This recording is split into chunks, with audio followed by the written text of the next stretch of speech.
Hi, Chris. Now, you Hello. know that I've got this real interest in It Ain't Over Till the Fat Lady Sings. Mm-hmm. First of all, people get to 50 and plus and 60, 70, 80, Mm. 90, and many of them are still happy to be alive. And some of them even think it's the best part of their life.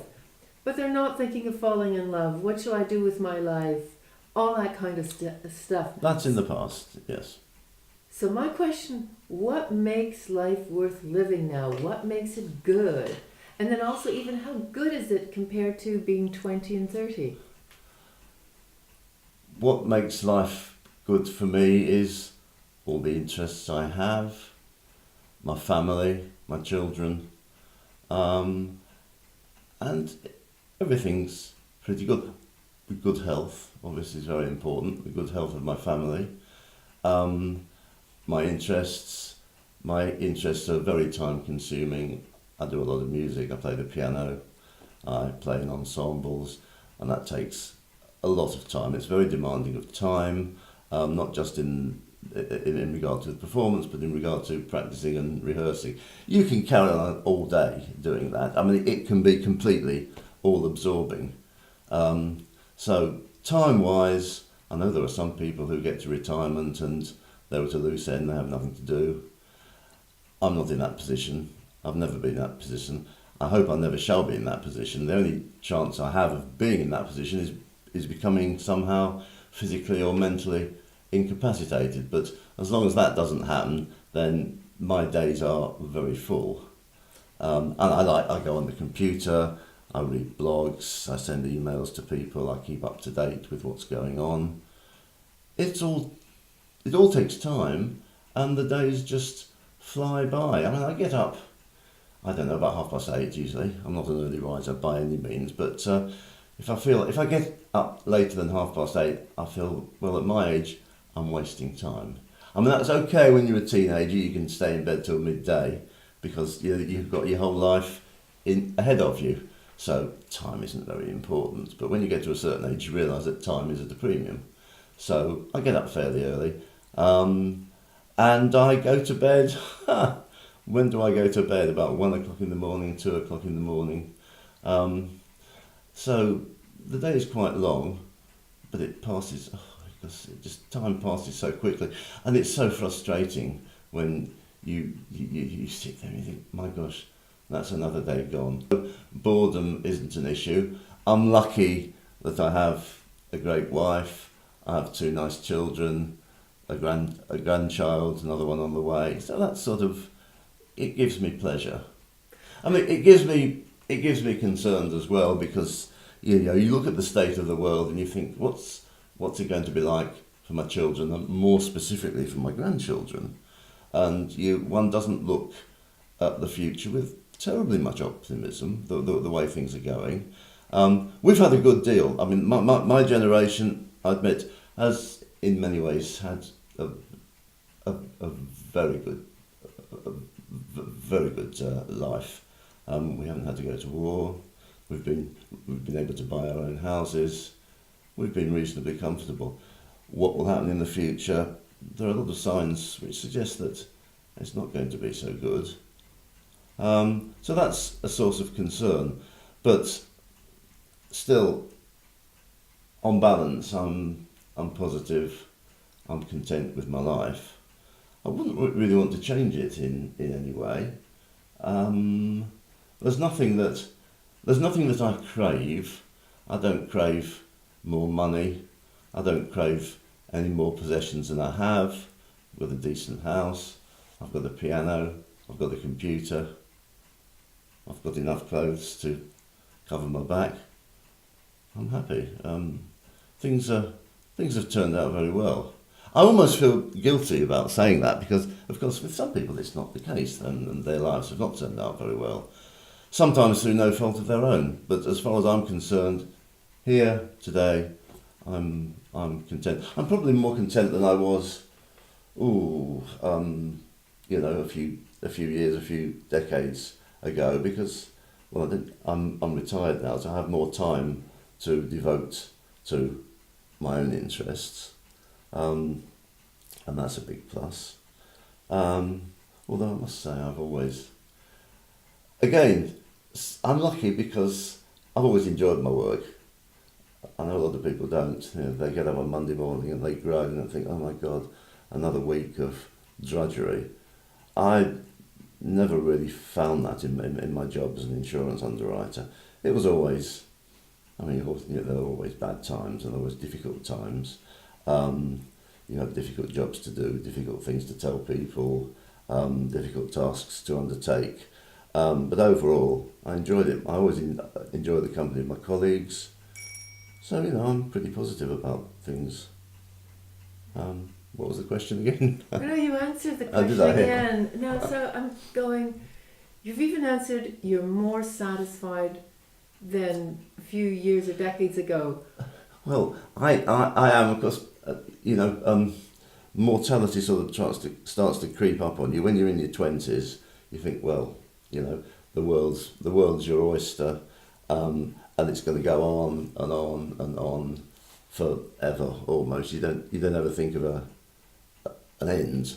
Of course, when you get to my age, you do start thinking about that, but not in too much of a morbid way. I hope I've got a few more years left, and the way things are at the moment, those years should be pretty good.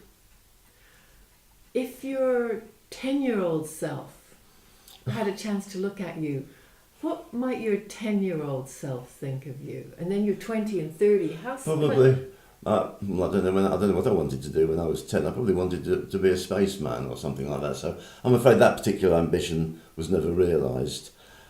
Did I think very much about the future? Probably not, because there was a process. I mean, when you're 10, you know that you're going to go to school for a few more years. Maybe you'll go on to college. You'll get a job. You'll get a car, maybe. And that was probably the extent of my ambitions, apart from wanting to be a spaceman, which never actually came true. So, how would I feel as a 10-year-old looking at myself? Oh, I don't know. I probably wouldn't recognise myself because I just didn't think that far ahead. And it was actually difficult. It would have been difficult for me as a 10-year-old because my father died when I was very young, and I was, 18 months. I was looked after by my mum. So the thought of being grown up and having a sort of family life was not something that fell within the ambit of my experience, I suppose. I don't mean that in a negative way because my mum was fantastic, but I just didn't think that far ahead. And if I were now 10 again, confronted by my present self, I don't know. I probably wouldn't recognise myself. Because I never became a spaceman, and that would have been a source of great sadness to me at the age of 10. Of course it isn't now. And what about 20, 30, 40? 20, 30, I don't know. Probably I would have been happy to know that I'd survived that long. Bear in mind that my father died when I was very young, so maybe that cast a bit of a shadow, knowing that you get something wrong with you. You think, is that my last moment? I don't think I ever thought that way very much because I've always been fairly positive in my outlook. So I don't think thoughts of impending death or doom ever really figured very high in my thinking. I think by the time I was, say 25, I got a job and I was working in the profession which lasted me till my retirement. So I don't think there would have been any surprises there for me to sit at the age of 20 and see myself now and be surprised, because there was probably nothing particularly surprising. You get a job, you work for a certain number of years, you get a pension, and you retire. So my life has taken I suppose, a fairly predictable course, and I don't have any objection to that because that's good. I've done what I want. I've travelled a certain amount, got married, had children. I've been able to pursue a career which I enjoyed. It's good. It all sounds terribly positive, doesn't it? But I suppose there must be a darker side somewhere, but I can't quite think of it at the moment. I'm going to bring you to the future. Let's say, Oh, yes, uh-huh. in the next 10 years, how do you see your future going? Still interested, getting tired of all this music, or No. what do you see? I don't. Well, assuming that things don't change and there's not some utter disaster, some conflagration or some horrible family tragedy, which God forbid, I see things as pretty much the same as now in 10 years' time. Yes, I would hope things would be pretty much the same, subject to any, as I say, unpleasant surprises, any health considerations. I wouldn't want things to change. I suppose things will be a bit different. I mean, my grandchildren will be a bit older by then and figure probably perhaps more fully in our lives. But apart from that, I wouldn't want any change because things are pretty good at the moment. So that's really all I can think of to say. That's great, because what you're telling me is about a stable life that has Yes. gone very well. Yes, it has actually. I have to say, and I'm thankful that it has. And that you see things continuing. You've yes. got a marriage that is not on the rocks. No, You that's have right. relationships with children Yes. that are ongoing and positive. Yes. You have a passion for music. Yes. That's there, and you're able to put more time on. Yes. So what I'm hearing is someone expressing a lot of satisfaction, Yes. not boredom, not like, taking up chewing my nails or something. No, absolutely. And just looking back, perhaps my expectations weren't particularly high, because I remember sometimes thinking when I was quite young or in my teens, and thinking to myself, well, I'll probably, perhaps I'll never have a car, perhaps I'll never get married, perhaps I'll never go abroad, perhaps I'll never have children.